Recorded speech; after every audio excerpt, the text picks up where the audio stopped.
Welcome to the Football Historian Podcast. By all means, enjoy it. He will go right to the very top.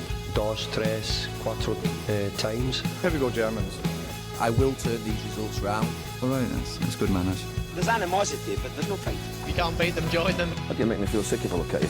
No, I want to fight here. But don't drink, don't sleep with women, don't drive fast cars. Sometimes it may be good, sometimes it may be shit.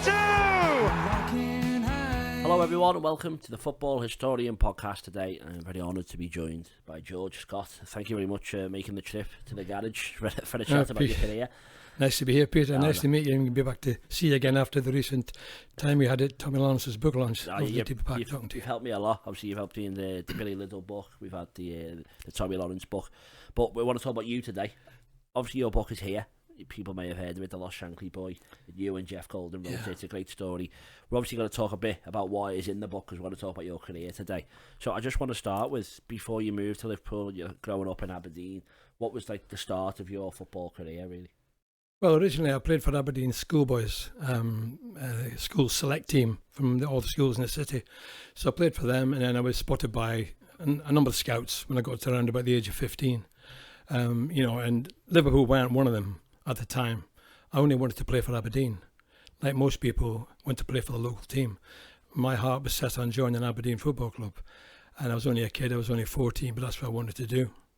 It was only really by chance that the janitor at our school was a scout for Liverpool. A guy called Jim Lawney. He used to be a goalkeeper for St Mirren in Scotland. And he came to me and asked me if I'd be interested in going to Liverpool for a trial. I had to clear it with my parents, of course. I was only 15. And that's how I came to Liverpool, really, originally. I didn't really come with any intentions of signing for the club. I came down for a holiday. I was only 15. I'd never been out of Aberdeen. So to go to England was a big thing, you know. Yeah. But I did know that Bill Shankly was the manager at Liverpool, only through a fact that he'd signed Dennis Law at Huddersfield as a kid from Aberdeen. And Dennis is my idol. So really, I wanted to be like him. And that was one of the reasons I went to Liverpool. Yeah. So that's where it started, really, Peter. Was Liverpool the first team that you had interest from then, or was there other clubs you could have signed for before? No, Aberdeen was the first club. Aberdeen, in fact, I'd agreed to sign for them verbally as an apprentice for £6 a week, which was 2/3 of my father's income at the time. He was earning £9 a week as a labourer, so £6 a week for a boy of 15 was a lot of money. Yeah. So that was my first love, as I said. But it's just that I was offered this chance to go down by train to Liverpool, and I took it. My parents weren't too happy, my grandparents weren't too happy. The thing is, you see, my father was killed in Normandy in 1944. I never knew my father. So my grandparents really brought me up with my mum. And it would be a huge wrench for them if I had to leave Aberdeen at 15 and go all the way 350 miles to Liverpool. So it was a big thing to consider. Yeah, but you obviously you did it. You made the trip down there. So what was it like arriving in Liverpool for the first time? You say, well, originally I arrived in 1960 at Limestone Station and met Gordon Wallace.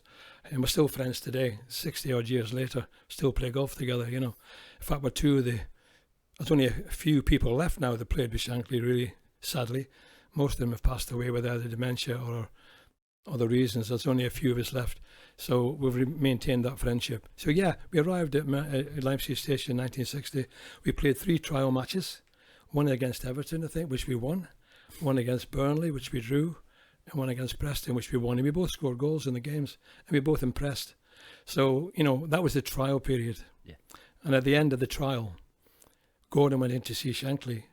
And Shankly made him an offer. I wanted to sign him. Very gifted player, Gordon. £7 a week.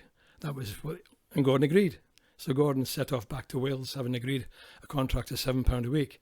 And then Shankly brought me into the office, and he offered me £7 a week. And I said, well, I've been offered £6 a week from Aberdeen, but unfortunately, my parents don't want me to come down here. It's too far away. And I said to him, my granny doesn't even know where Liverpool is. Shankly said, you tell your granny, son, Liverpool is in the 2nd division at the moment, but they'll be in the 1st division next year. He wasn't interested in the geography of where Liverpool was. Yeah. He was only interested in where the team was. So he told me to tell her that. And he said, soon everybody will know where Liverpool is. And his voice and the way he spoke hit me like a bullet in the heart. Because I then thought to myself, I'm going nowhere but Liverpool. Yeah. So I had the big task of persuading my parents, my stepfather, my mother and my grandparents to let me go to Liverpool, which eventually they did. And in due course, I was seen off at the station by my granddad, Aberdeen station. I remember I had 20 quid in my pocket, a little brown suitcase. I was heading down to Liverpool to start a new adventure. And I remember waving to my granddad as the train left the station, and as we went round the corner, lost sight of him. Never seen him again because he passed away about 4 weeks later. So it was quite traumatic to leave home, my granddad passing away, going to Liverpool. So it wasn't easy in the beginning. And it wasn't easy for Gordon or Bobby Graham or any of us. We were all away from home. But that's why I came to Liverpool. And when I came to Liverpool, it was brilliant. Yeah, well, that's it. That's obviously some convincing from Shankly, and obviously some convincing you needed to get your family on board. It was. But did you all lived in digs at that time? Was that right as well? So what was that like? Just teenagers, find new city, living away from home. Was it chaos? Were you all behaved well, or was it training every day? How was it? Well, Gordon and I originally lived in number 36 Skerries Road, which is right next to the ground. Mrs. Jones was the landlady. But then shortly after that, maybe a month or two after that, I moved into 258 Anfield Road, which is a big white house looking down Notting Avenue opposite the Arkles. It's still there today. 3 bedrooms we lived in are still there. So when I go to Anfield, I walk past it and remember those happy days. And we had myself and Phil Tinney, a young lad who played with us then, and Bobby Graham. Gordon had moved on to another digs just down the road. And there was about 4 of us in Mrs. Murphy's house. And it was great. We were young kids. We were 15. We were homesick initially, but we soon became friends. We soon mixed together. And it was brilliant to be at Anfield. I mean, I remember we went up to the club and Shankly introduced us to Tommy Smith and Gordon and Chris Lawler. And I remember saying, this is 2 local boys, Chris Lawler and Tommy Smith. They're going to be legends. You're all going to be legends. This is how we used to speak, And it become brilliant because then we used to get up to the club every morning, 9:30, get on the coach, down to Melwood with the first team, everybody all together. We were just apprentices at the time. Forking the pitch, cleaning the cop, painting the stands. But training in the morning with the first team at Melwood. We used to go down there in the coach, we train for a couple of hours, come back up on the coach to Anfield, have a lunch in the canteen, and the rest of the day, a couple of hours in the afternoon, we'd do jobs, cleaning the boots. I used to clean Roger Hunt's boots. Eventually I was trying to get into them, but I never quite succeeded. And doing jobs. And then after that, the rest of the day was all to ourselves. And I remember Liverpool at that time, the Mersey beat was going on. The Beatles were playing live in the Cavern. We used to go down and watch them, in all these groups, Jerry and the Pacemakers, Searchers, so it was great to be young in Liverpool in the early 60s. It was like the centre of the world because Aberdeen had a great team. Liverpool had a great team. Shankly was dominating everything in the news. And we were all ambitious. We all wanted to break through. Yeah. But the thing is, you had 2 years to prove yourself, from the age of 15 to the age of 17. And when you got to 17, you went into Shankly's office and he told you thumbs up or thumbs down.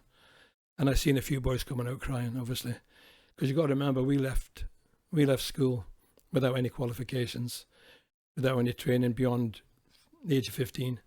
And if you lost your job as a footballer and your ambition, you had to find another club or get a job. And it wasn't easy.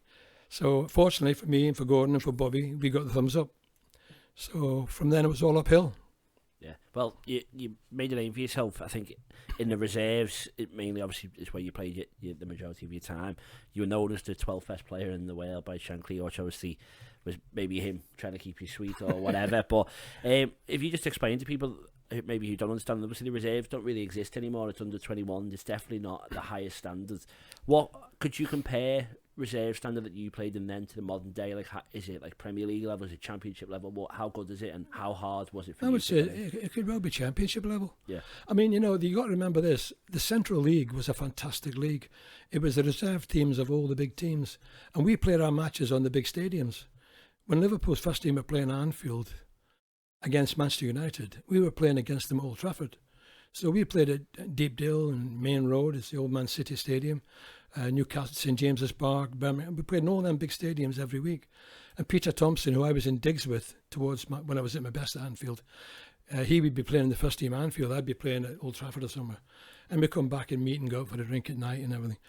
And the thing about the Central League was you had players who were maybe a bit past the best on the way down, and players like us who were on the way up. So you had big famous players, ex-internationals and all sorts playing, you know. And I've got lots of programs from those days, and some of the names in those programs, I mean, you wouldn't believe. I mean, Leeds United team, they had Paul Reaney, they had Norman Hunter, they had Gary Sprake, you know, Peter Lorimer, all those people that perhaps the modern generation won't relate to, but people of a certain vintage will know they were great players. Yeah. Alan Clark, you know. So, you know, there was a great league to play in. I think I played 108 games for Liverpool, probably more than any other player in that period. And I scored, I think it was 34 goals. So it was a good ratio from midfield. And again, I think I was either the top scorer in them 3 years, 63, 64, 65, or second behind Harvey Arrowsmith. So, you know, I was right up there. But the problem was, as most people realised, there was no substitutes. And the team were phenomenal. Yeah. They were all legends, every one of them. Complete legends, internationals. And I can go through the team now, everybody can, you know, Lawrence Lawler, all the way through. So, you know, we were battling against the tide, really. And at the end of the day, when I reached the age of pushing towards 20, Shankly knew that I had to be moved on because it was no good continuing to do well in the reserves if you couldn't get regular first-team football. And I needed regular first-team football, which is what I got when I was transferred back to Aberdeen. Yeah. Well, we want to touch on eventually. That. Yeah, well, if your position, obviously, so you're a goal scorer, but obviously you weren't an attacker, you're a midfielder. So, you know, if you could compare your game to someone in the modern era, who would you say?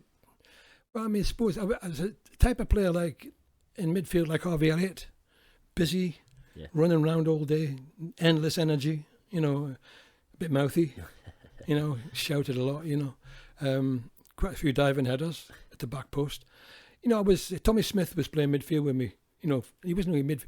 See, in those days, there was 2 fullbacks, 3 midfield and 5 forwards. So I was number 8. Gordon Wallace perhaps was number 10. You know, inside forwards, it used to be called. So I'd be in the midfield working, passing, putting through balls, but also getting into the box. So maybe like, I don't know, Jimmy Case, something like that, you know. Yeah. One of the problems I had was my stature wasn't very big. I'm not big. And I've always said, when I joke to people, if I'd have had another 3 or 4 inches on top of my head, I'd have had 50 caps. But unfortunately, I was 5'6". Yeah. And if you're a bit smaller, you need to be that bit sharper. Especially those days as well. In those days with the mud and the physicality of the game, you know. But Tommy Smith used to be my minder. He used to sort of have a few words with anybody that got a bit tough. Because I was quite a tricky player, you know, I was fast.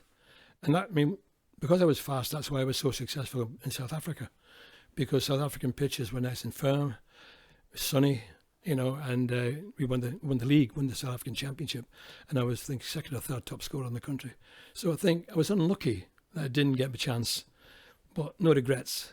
Yeah. No regrets at all. Yeah, well, you know, it's an iconic era to be involved in Liverpool. I think, and if we just say leaving Liverpool, I believe, how did you find out that you were leaving Liverpool? And obviously there was a story behind that. Well, yeah, there is really. I mean, Liverpool just played Inter Milan in the semi-final of the European Cup, and they won 3-1. Brilliant result, you know. Cali scored 1, I think. Chris Lawler had 1 disallowed at the end, which would have been 4-1. 65, so yeah. And eventually, when they went back for the second leg in Milan, they were cheated out of the game by a referee.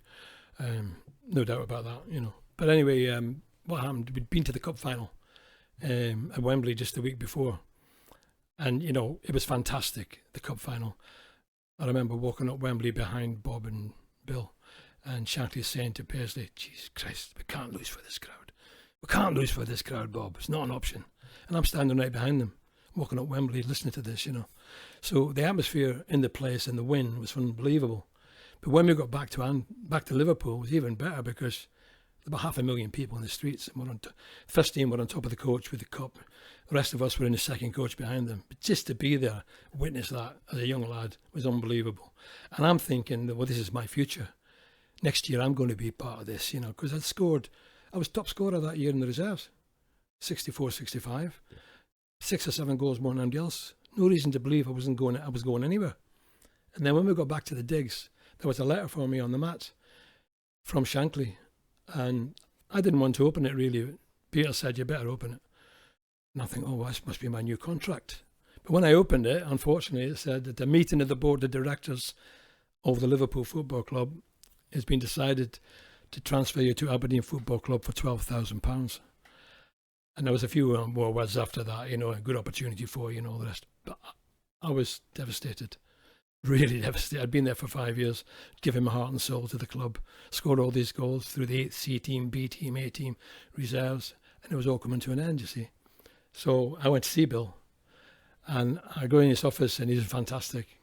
Takes me around and sits me down. I said, "What's this?" And he said, son, he said, "You see, there's 5 reasons why you should leave this club now." "What are they?" "Callaghan, Hunt, St John, Smith, Thompson. They're all internationals, George. Every one of them, and they're going nowhere. You need first team football, son. And I want you to think of yourself as the 12th best player in the world." And I went, "What? First team's just won the cup, son. And they've won the league. And you're the leading scorer in the reserves. So you think of yourself as the 12th best player in the world. You think of yourself as the 12th best player in the world." I thought, what's he talking about? But in this funny way, it lifted my spirits. And as I was leaving his office, I remember he got up from behind his desk, put his arm around my shoulder, and he said, and another thing, he said, "The Liverpool Cathedral, see that foundation stone? It wouldn't be there without that foundation stone. Liverpool won't be there without people like you being here. We're all part of the same builder." And that was a wonderful thing. I never knew what he was talking about, to be honest, at the time. I know in my head. But I reflected on it later. I thought, what he's saying is everybody's important in the team. Everybody, from the lowest person in the club to the biggest star, And that lit my life up a bit. And when I went back to Aberdeen, I thought to myself, well, I'm achieving my lifetime ambition. I'm going to play for my first love, Aberdeen. What's not to like? And I got a £1,500 signing on fee, which in those days, I can tell you, was a lot of money. I bought a car, a brand new Mini, for £525 and drove it out the showroom in 1965. And I still remember the number, CRS 948C.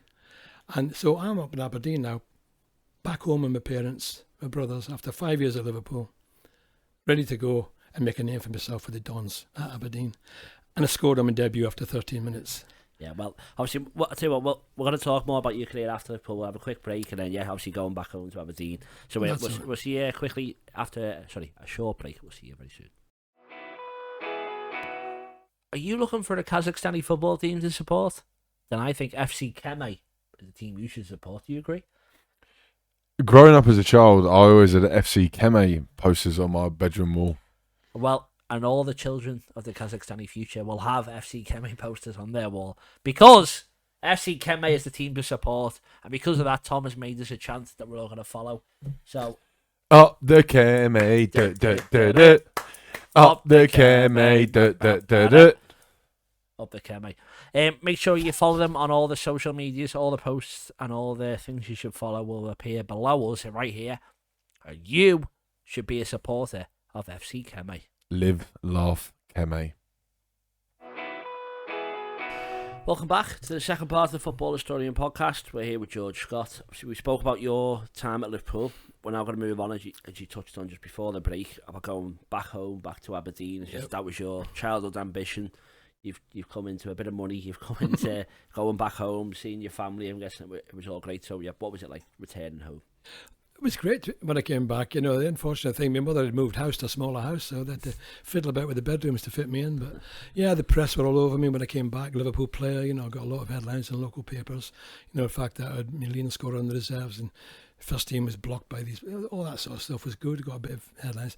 And then I was quite surprised and pleased to see I was selected for the opening match of the season, which is the Scottish League Cup. And we played Clyde at Sheffield. And I scored after 13 minutes. First goal in Scottish football in that season, And then Tommy White scored the other goal. Now, interestingly enough, Tommy White was the brother of John White. John White was a very famous player, played for Spurs. In the Spurs brilliant team in the early 60s. They won everything. And he was killed by lightning playing golf under a tree. And his brother Tommy scored the other goal. So I remember we came back in the train to Aberdeen, got off the state. And Aberdeen had a paper called The Green Final. It's like the Pink Echo. Yeah. All the football was in it. And got a paper and it said, Dons win, Scott and White the heroes. And I'm thinking, God, first team football, scored, name of the paper, Yeah. And then in the Wednesday, we played Glasgow Rangers. Now that was a biggie, because Rangers have a fantastic support, they're crazy. And Aberdeen don't always beat them, even at Pittodrie, the home. Anyway, that night there was about 30,000 there. And I remember it graphically because we were in the dressing room, sitting there, quite nervous, and next to had us noise, like it was the Rangers players, the studs on the ground in the dressing room, and it really noisy. And when we ran out, Aberdeen had, in those days, it didn't have a covered stand. It was a huge terrace, packed, and I ran straight out, look at this terrace, look behind the goal, and it's just a fantastic, lovely sunny day. And Rangers had 10 internationals in the team, and I was playing against one of them. I was on the right wing, actually, number 7. They played me, and Davy Provan, his name was. I was trying to go past him, and sometimes I was getting there, and sometimes I wasn't. I wasn't 100%. Pace was quite quick. I took a time to adjust to it. Anyway, half time it was 0-0, and then the rain came on, and the manager switched me from number 7 to number 8. Didn't change his shirt, but changed the position to my natural position, midfield. And I had a stormer. I remember nutmegging John Gregg, the Scottish captain, and the crowd were up. And about 15 minutes from the end, we had a corner. I took the corner, and the big Danish centre forward rammed in at the Aberdeen Cup end. The place went ballistic. Next minute, all these bottles were coming flying out of the crowd round about me. Rangers fans throwing bottles on the pitch. I had to make my escape back to the centre circle. And 10 minutes later, ball comes through the middle, slotted into the far corner, 2-0. So it was fantastic. That's your first 2 games. I remember going to the pub that night. The Gordon Hotel was packed, and getting justly mobbed, I had my Aberdeen tie, my sports jacket, and all that. Copying Peter Johnson with the tweed jacket, New Mini outside, it was great. So that was, and then the following on a Saturday we played, I think it was Stella and Albion, and beat them, and then we went to Tynecastle, and we played Hearts. Unfortunately, we lost 2-0, but I had a good game. I had a pretty good game that night, although we lost. Goalkeeper was a lad called John Oxton, who later went to Liverpool. And I remember Hearts scored a wonderful winning goal, 25-yard screamer, So I was a bit of a downer. But then we were due to play Celtic, which would have been an even bigger game at Parkhead. We were training on the beach. Used to train in the sand dunes. And we had a little 5-a-side after the training, and this lad, Tommy White, tackled me from behind, an innocuous tackle, and my knee went. The cruciate ligaments in my knee went. And in those days, it's bad now, but in those days it was a horrible injury. Put me out for virtually 6 months. And that put kibosh on my Aberdeen career, really. And at the end of the season, they let me go. So I came back to Liverpool, and I got a job in Crawford's Biscuits in Binge Road, throwing ropes around pallets of biscuits. And the lads wanted to know about football and all that, so that was quite okay. It only lasted a couple of months, but it showed me what life is like outside the bubble. Yeah. Because a year before I'd been at Wembley with those legends, experiencing the cup final, and as such as football, a year later, I've no football club, I'm injured, and I'm working in a factory. And it was only my mother-in-law gave me a lot of encouragement to get out in the streets and start training again. So I got myself pretty fit, and then I got a phone call out of the blue, which is Bill Shankly had been in touch with Cliff Lloyd, the secretary of the Players Union, because a scout from Port Elizabeth was over recruiting players for the South African Premier League. And they put me in touch with this lad, and we met him, my wife Carol and I. We weren't married then, but we went down to meet him, and he explained all about South African football and about the weather and the pitches and the league and how it all worked. And really, it was a no-brainer for me, because the money, again, they would give me £1,000 to go there as a signing-on fee, and an apartment. I couldn't believe it. So anyway, we agreed to go. The downside was, of course, it was during the apartheid era. So there was a lot of political unrest about that in South Africa. But, I had no choice. So off we went to South Africa. So that was just the first offer you had while you. So what are you doing training wise? Are you just playing like? I was just running around the streets doing exercises. So you're playing like Sunday league at all? No, I wasn't playing at all. I wasn't fit enough to play. I had to get myself fit, and that was the first team that came in for you. That was the first team that came in for me. It's a big commitment to go. At the end of the day, I think. There was a couple of others. I think Derry City in Ireland, which I didn't fancy that because troubles were on around, and Ellesmere Port Town, who were in the Northern Premier League. So it wasn't really a proliferation of huge clubs, because I'd been out of the game for 6 months, and very few people outside Shankly probably knew me. So when I went to South Africa, that was just a revelation. It was fantastic, to completely revitalise me. Well, yeah, obviously we got here. I think you won the league. But it was thanks to Shankly initially. He put the word in for the what they called the scout. Sorry, who came it to was, watch yeah. But so you win the league in 1967. Do you think that maybe this is like the pinnacle of your career then? Because obviously you haven't had the chance to break, although you're playing your best football probably at Liverpool, and then it's cruelly taken away at Aberdeen. Yeah. Was this where you felt now finally it was like you had your club, you had your time? Yeah, it was. I used to have a few regrets thinking how well I was doing over there and how well I was playing. I was really on top of my game and I was really fit, and we had a great team. But Kevin Lewis played for us, who used to play for Liverpool, scored the 2 goals, got Liverpool promoted against Southampton in 1961. Kevin was playing with us. We had Terry Mancini, who became a big player at QPR and Arsenal and played for Ireland.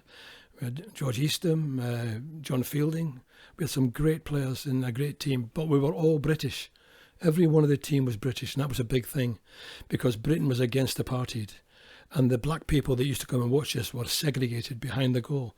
And they used to come with Union Jacks and English flags and all sorts because obviously against their government in support of us. So we were very popular in South Africa as a British team. A lot of the other teams had Brazilians and Italians and Greeks and whatever. Very high standard. I would say the South African Premier League at that time was about the same as Championship here. Big crowds, used to get 20,000 every game. Played at the Crusader Ground in Port Elizabeth, which was the venue for the test matches for the cricket and rugby. And we had great support. When we won the league, we clinched it up in Johannesburg at the Rand Stadium against the previous champions, Highlands Park, who were a big team, a lot of big players. Beat them 4-2, and we came back to the Eastern Province, back to Port Elizabeth. 15,000 people at the airport to welcome us back. Unbelievable. And most of them were the locals. And they were just going crazy, and we hadn't won it. We had to get another point to win it. And it was a home game the following week. It was against one of the bottom teams, and we were losing 1-0 half time. And it was the last game of the season. We had to win it. We ended up 1-7-1. So it was huge celebrations. The whole of the Eastern Province of South Africa, because it had never been won there before. Most of the championships in South Africa were won by Durban teams or Johannesburg teams. Yeah. So it was a one-off, it was like Leicester City winning the Premier League, Yeah. So it was a great experience, that, really. Yeah, and then obviously not long after you ended up coming back to Tranmere. Is that because you're homesick? Is that because it's a good offer that comes for you, or how come you left South Africa? Well, after 2 years there, it was a 2-year contract. I'd been advised to sign a 2-year contract by Cliff Lloyd, he said, because in those days you didn't have freedom of contract, and if you wanted to come home, you couldn't because they'd keep your registration. So they didn't want me to leave Port Elizabeth, obviously, but I'd signed his 2-year contract, and I had a letter from the manager. It was a lad called Matt Crow, ex-Norwich City, and Matt had written a letter to me saying after 2 years if I wanted to leave I could. So I almost went to court, but I managed to get away with it. But the main reason was towards the end of that 2 years I was attacked by what you would say a knife-wielding intruder. A guy with a knife came in our apartment and I got stabbed. So that was a close call. So basically my wife got very nervous about staying, and I had to go and see the club and ask for if I could get away, and regretfully from their point of view they agreed. But the fortunate thing for me again came back from Shankly, because the chairman of Liverpool was a lad called Sidney Reeks, big character, Sid. And he wrote to me saying he was in South Africa and he'd like to renew his acquaintanceship with me. So I looked at it and thought, wow. So I met him at Port Elizabeth Airport, and there was a lot of fans came up, because we were quite well known over there, Sid was throwing Liverpool badges to the kids and all that, And we got out of coffee and he said to me, what's your plans? He said, you've done well here, haven't you? Look at the crowd. I said, yeah, but I explained about the knife and about the fact, we want to come home. He said, well, what's your plans when you're coming home? I said, well, just try and get another club. He said, when you come back, come and see Billy. He said, he'll fix you up with the club. He loves you. He'll fix you up with the club. Anyway, I took him at face value. When I came back to Liverpool, I went up to Anfield. And you couldn't do this today. I went up to Anfield and I walked straight in. Before I went in, I met Roger Hunt. He was outside. And Roger said, what are you doing here? I said, I think in South Africa. I said, I've come to see the boss, see if he can get me a club. He said, he's in his office. He'd be made up to see you, go in. So I remember walking down the passage, turning right, and his door opened, and he had two reporters with him. I think it was Dave Horridge from the Daily Mirror, somebody else in the mail. Anyway, they were dismissed. And he walked up towards me, Shanks, and he said, look what the sun blew in, he said. Christ, son, you haven't grown. And then he took me in his office. We had a conversation. He asked me where I wanted to play. And I said, I almost said Liverpool. That bird had flown, obviously. I said, anywhere, boss, be grateful. Just need a chance. Right, so what about Tranmere Rovers? Birkenhead, just up the road. So he picked the phone up and he spoke to David Russell, who was the manager then, and it was hilarious. He really said, I've got a boy here just come back from Africa, David. He scored 20 goals a season for you. Best player ever to play in my reserve team. All this stuff was coming out from Shankly. And Russell must have said, I can't afford to sign him, Bill, You can't afford not to. Anyway, at the end of the conversation, he said, have you got your boots? I said, I can get him. He said, take him to Prenton Park. He said, I've got you a month's trial. Best I could do. First team wages, though. So I go over there, and I'm walking into Prenton Park. Dave Russell was an old-fashioned manager. He used to have a little brown tit for hat, coat. He came down, looked at me, he said, I hope you can play, son. Just committed first team wages of a month. He said in Shankly's world. Didn't know who it was. Anyway, fair play to him. He put me in the first team against Derby County on the Wednesday night. It was a testimonial game for Alan King. He was a famous, well-known midfield player at Tranmere. 14,000 there. Derby County won the league the following year. They had Hector, Hinton, O'Hare, Shilton, McFarland.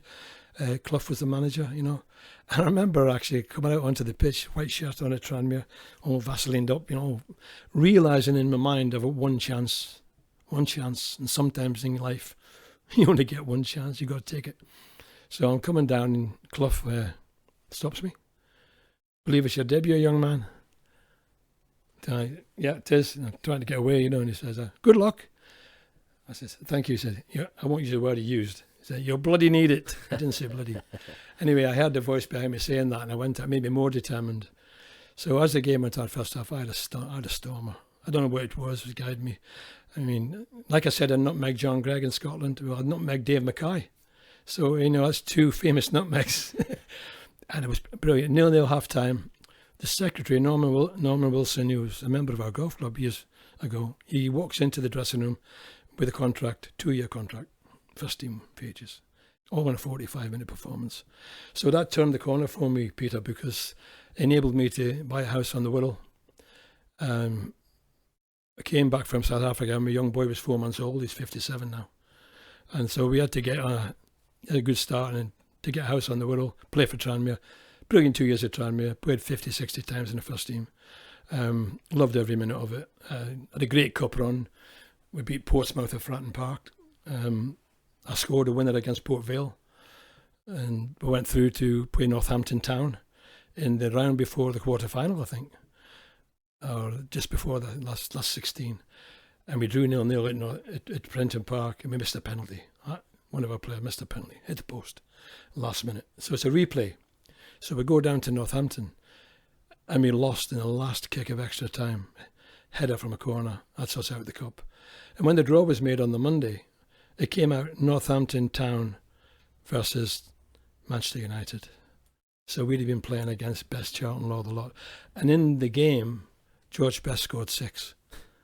And Northampton lost 8-2, so maybe it's just as well we didn't play them. Yeah, the game managed by them. Well, I just found it interesting, really, that obviously you said how important Aberdeen is to you, but when you have the injury from there, you go back to Liverpool. You see Sidney Weeks in South Africa, and he takes you back to Liverpool. You're playing in Tranmere. So without playing for the first team, what was it that just kept bringing you back to Liverpool? Like, did you just feel like it was home, or is that where I've always felt was from as well? Yeah. Or? Yeah. I've always felt it's like home. I mean, Liverpool's a fantastic city. Greatest supporters in the world, no question about that. They love the football.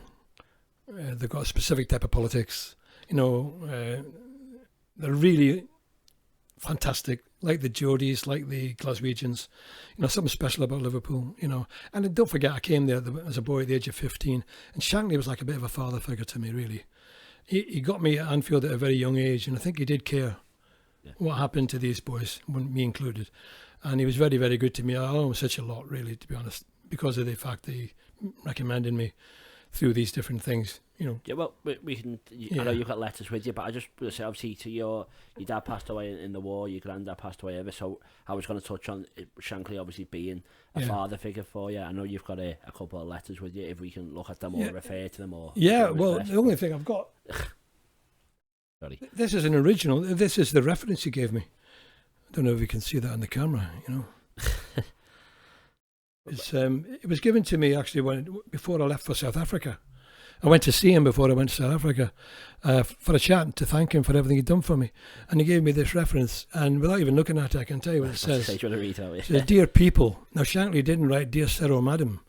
He just wrote "Dear people" with a little p. It wasn't even a capital. One finger typewriter.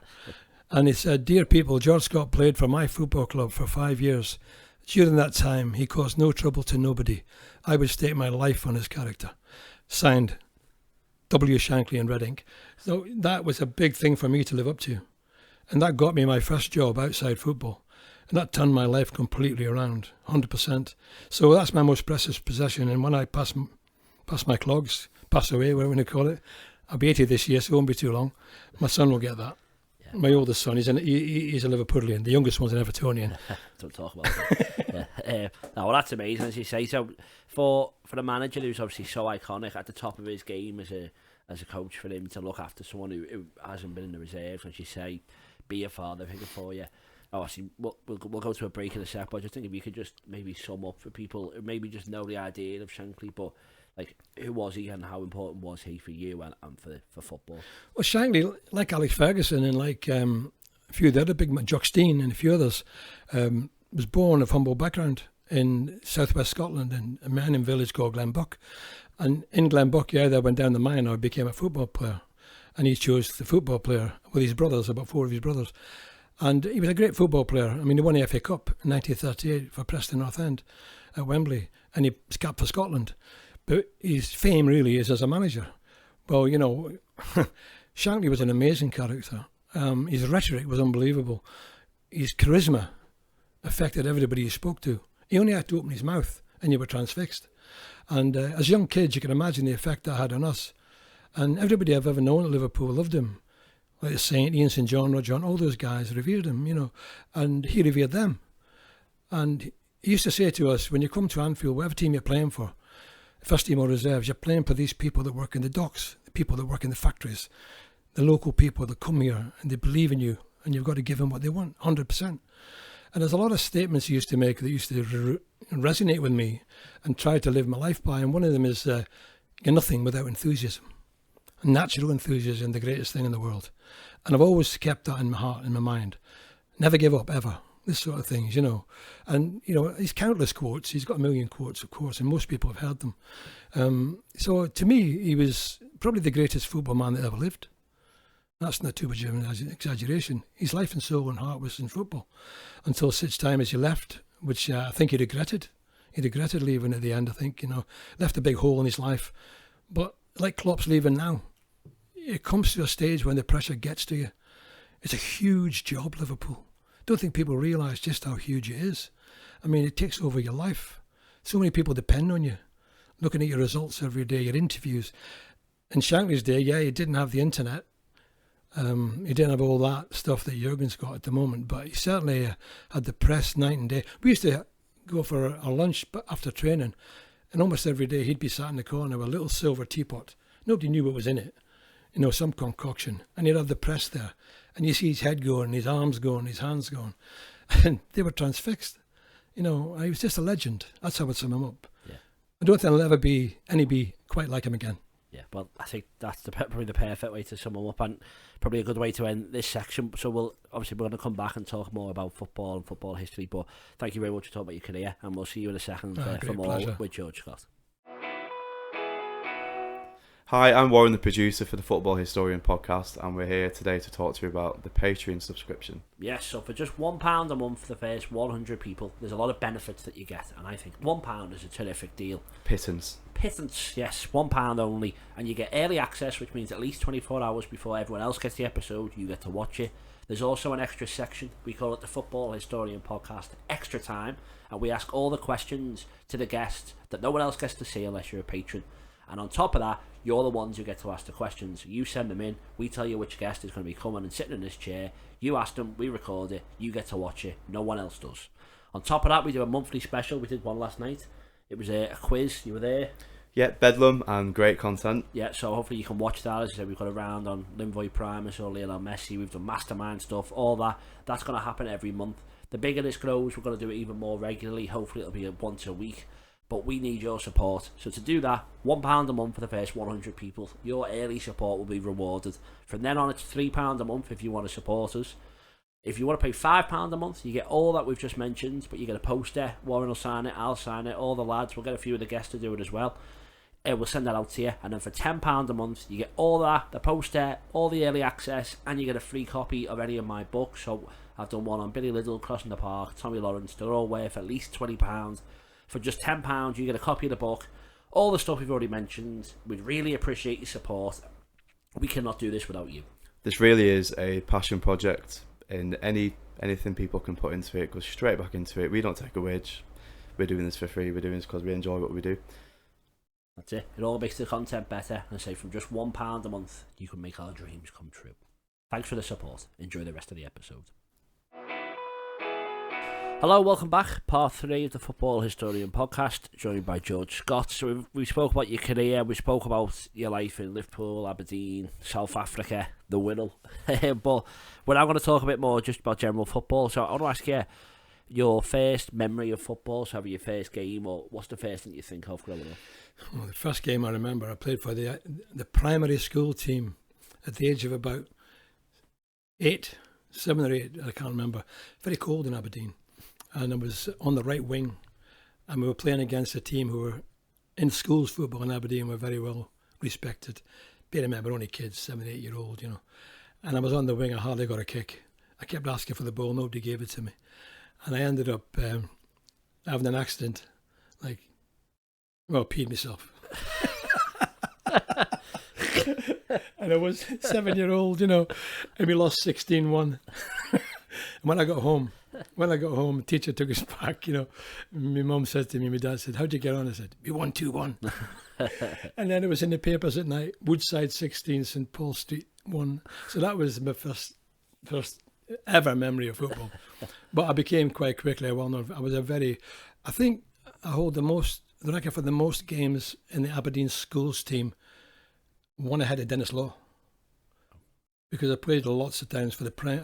I always played above my age. I mean, I was playing in the under 12s when I was 9. I was playing under 15s when I was 12. You know, so I used to play, and I also used to play for the Aberdeen Lads Club, which is the same team that Big Ron Yates played for, about 4 years ahead of me.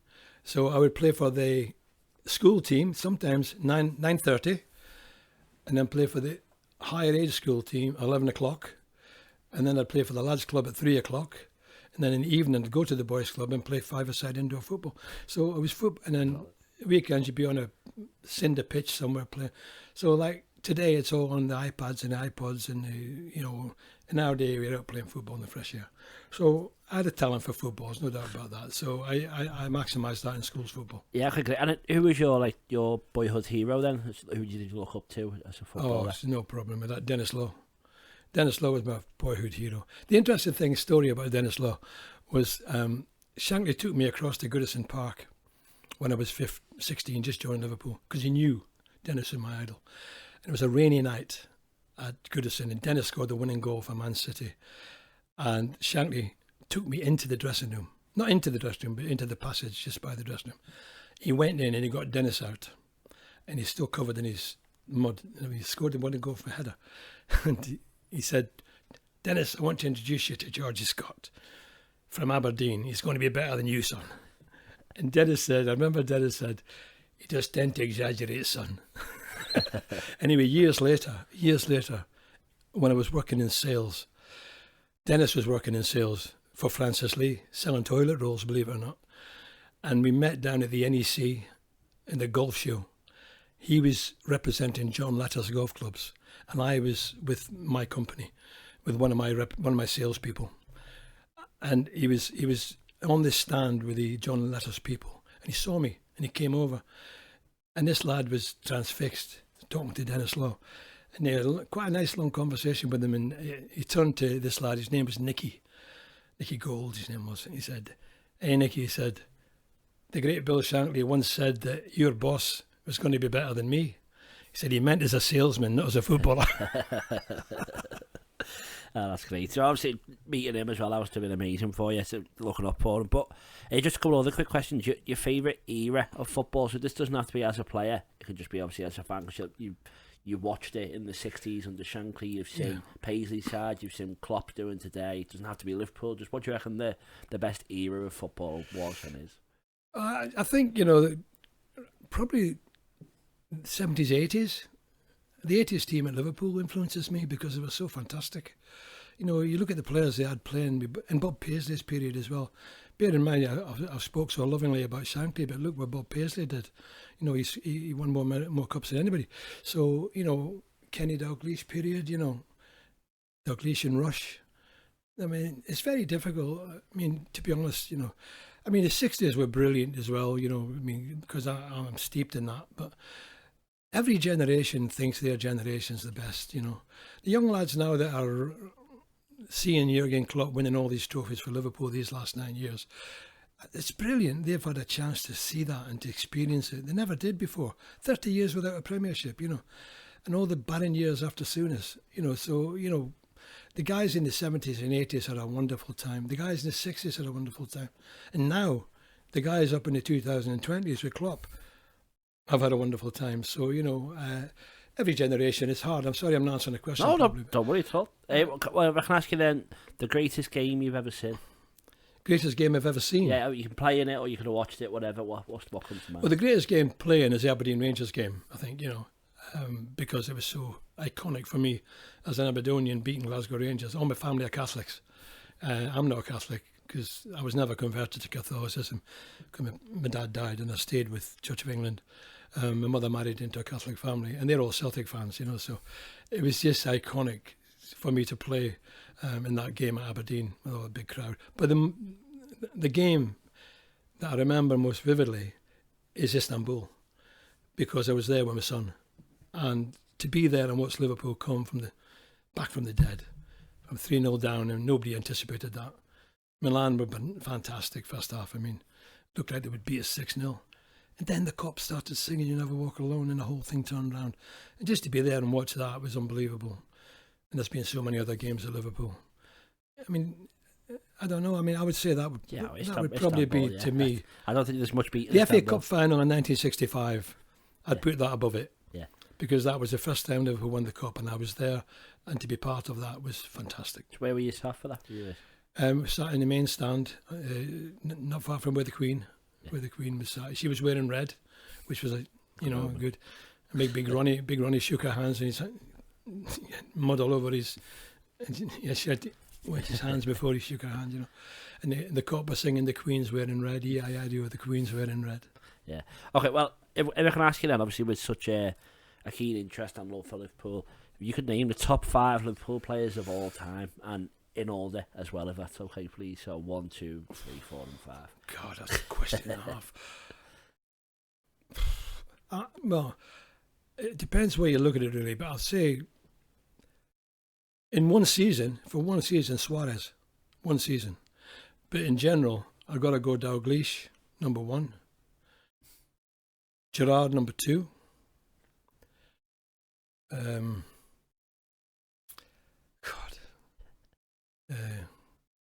Suarez.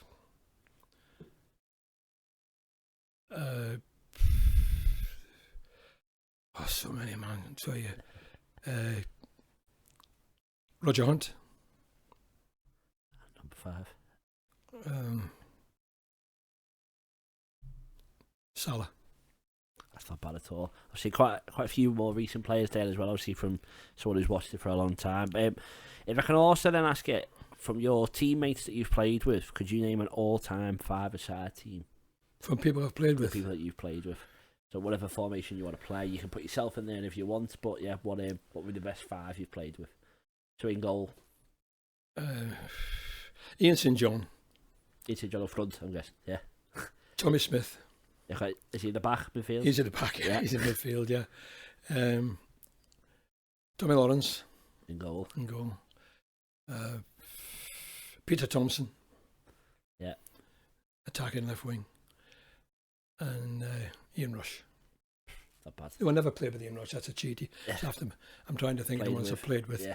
So I guess we'd have be Smith at the back. You've got Thompson there. You've got Ian St John. You've got Lawrence. You've got one more player to put in either. Add strength for the middle. Another midfielder. Another attacker.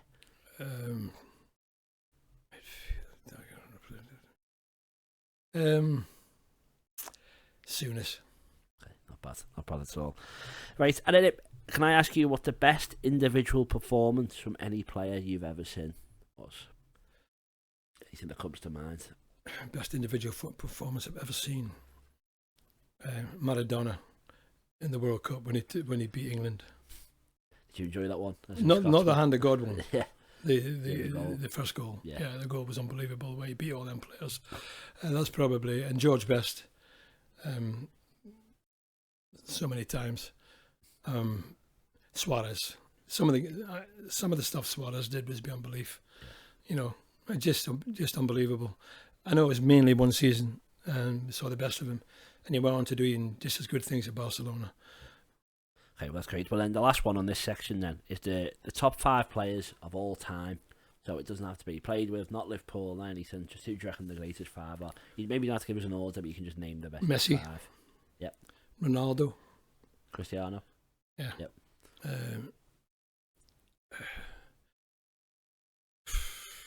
Bloody hell. Bobby Charlton. 2 more. What is it now? Of all time, bloody hell. Oh. Billy Little. For what he did in that period and how he carried Liverpool. And he played for the rest of the world twice. Yeah. You know. And Stanley Matthews, only people to do it twice. Yeah. Tom Finney, who Shankly absolutely adored. Yeah. And if there's time for one more, I'd have to say Matthews. Okay, yeah, he could be your 6th, top 6. Right, okay, well, we're going to have another quick break, and then after that, we're going to have a debate on some of the biggest debates in football. Yeah, lovely stuff. So I'll see you after another quick break.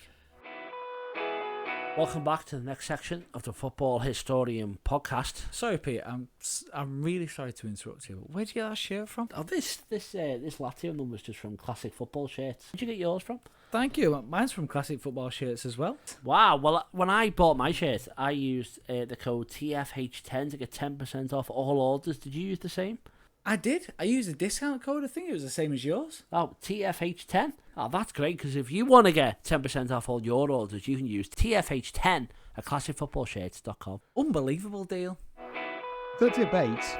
Okay, welcome back to the debate, where we're going to settle some of the biggest debates in football history. Anyone who's watched the last few episodes, obviously we keep a tally of all these, so the plan is that after so many episodes we can settle these debates once and for all. So the first one, which I've been asking a lot of Liverpool orientated people, so it's quite obvious who I think you will pick, but Steven Gerrard, Frank Lampard or Paul Scholes? Oh, Steven Gerrard, no question. And who would be second and third? Maybe it's harder. Scholes would be second. And why? Lampard would be third. Well, I think Scholes was a phenomenal player. I hate saying that because he's Man United, but he was a phenomenal player, really. Gerrard is just, well, he's Gerrard, isn't he? I mean, he's just incredible from start to finish, from his debut till the last game he played. Lampard, he never really impressed me, although I know he was fantastically successful. I would say he wouldn't never impress me, but I never thought of him as an outstanding world-class player, personally. Just my opinion. I mean, a lot of people would think he is, and he was. Yeah. But well, he wasn't third in that list. That would be the one I would go on that way. Yeah.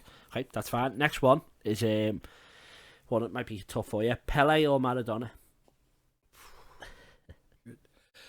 Pele. And why? Well, because the number of goals he scored, 1,000 goals, and he was playing in over all those periods, he got kicked to death. I mean, and he scored in the World Cup when he was 15. To win the World Cup, can you imagine that? Was he 15 or 16? Yeah, he scored 16, yeah. in Sweden. Yeah. So I mean, but Maradona, there's not much between him, not a nose between them, to be honest. I've seen some stuff Maradona's done on YouTube, and it's quite phenomenal. He's an unbelievable player. Pele, Maradona, and Messi, and I'm sorry I missed out Pelé before in my previous question. That's Forgot about Pelé, which is crazy. Yeah, I would say Pelé. Yeah, okay, that's fine. Well, you've touched on his name already, but the next one is Messi or Cristiano Ronaldo. Messi. Is that a comfortable one? He's the same size as me. No, it's not comfortable, no, because Ronaldo's phenomenal, to be honest. But I've just watched Messi and some of the things he does, some of the close contact play, and some of the way he moves with the ball for a small fella. Gets kicked to death. I mean, he's just phenomenal. Ronaldo's unbelievable, to be honest, but he's much more physically gifted than Messi. Yeah. Okay. And then the next one is the greatest team that has ever played. So, like, we've had Brazil 1970, we've had Liverpool over a 5-year period, saying like during the 70s. So it doesn't have to be like a one game, it can just be a period or a team. But who is the greatest team that's ever played? It's going back a long way, this one, for me. I think, the Real Madrid, the original Real Madrid with Di Stefano and Quinto, when they won the European Cup at Hampden Park many years ago, 1-6-3 against Eintracht Frankfurt. That was fantastic. They were an amazing team, I would put them right up at the top. Brazil 1970, when when the way Pelé played and Rivellino and all those guys, they were fantastic, There's been so many. All these questions are so difficult because you got so much to choose from. Yeah. The Liverpool's team in the 80s, with Souness and Dalglish and Rush and Terry McDermott, and just swept everything before them. Yeah, they were fantastic as well. So those would be the three. Okay, great. Next one then is, if Messi and Ronaldo are the best two players from the last 15 to 20 years, who is the third best behind them two? In the last 15, 20 years, that roughly.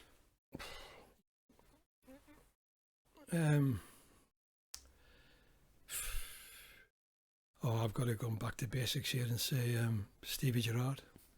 Yeah, comfortably, because obviously there's the likes, I think, but Suarez, I'm going to mention, there's also like Iniesta, you could say people like that, you could say Neymar, which I don't think you would say, but obviously Gerrard, Lampard, Neymar, yeah, Neymar definitely. I forgot about him. He got a fantastic gifted player. Yeah. The other Ronaldo as well at Brazil. Of course, yeah, was unbelievable, But you can sense the bias in my voice when I think about Stevie. No, but that's fine. Well, tell us why. Why is Gerrard? Well, because of his all-round game, because he can score from outside the box, inside the box. He can inspire games, turn games around, like Olympiacos when he put us into the final by one fling of his right boot. Like at Wembley when he won the cup alone, single-handed, when he hit a ball from 25 yards into the corner with a minute to go. I was there, and then we beat West Ham, was it, I think? Yeah.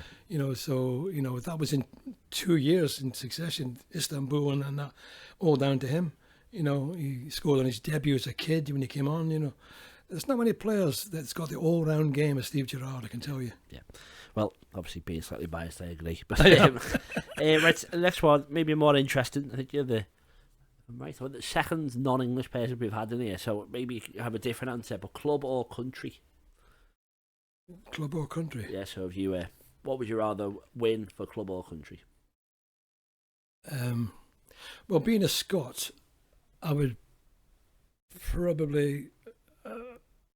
I'd love to have played for my country. I'll be honest with you. I nearly played for Scotland schoolboys. I got an injury just before the final trial. I think I would have been picked, but I've got to say club. Club. Yeah. Okay, that's fine. And another one here on goalkeepers. So we've got Buffon, Casillas, and Neuer. Can you put them in order of who's the best, please? Well, Buffon was fantastic. I would say. What was it? Give me again. Buffon, Casillas, and Neuer. In that order. Yeah. In that order. Happy with that. Okay, great. All right, and just a final question then. If you could settle this, I'm pretty sure you're going to say again, but who is the greatest manager in football history? Well, the most successful manager was Bob Paisley, but the best manager, because without him, Bob Paisley, Joe Fagan, Kenny Dalglish, Jurgen Klopp wouldn't have happened, because he's the man that turned the corner from the second division to the first division and made Liverpool what it is today. So it's got to be Bill Shankly. Okay, I think we could have guessed that for the lost Shankly boy himself. But yeah, thank you very much. That ends the episode. Thanks for joining us. Is there anywhere that you want people to reach out or anything, or how do they get the book, or anything you want to share now? Well, they can get the book on Amazon. It's I think it's originally it was $19.99. It's £15 now, so it's a good bargain.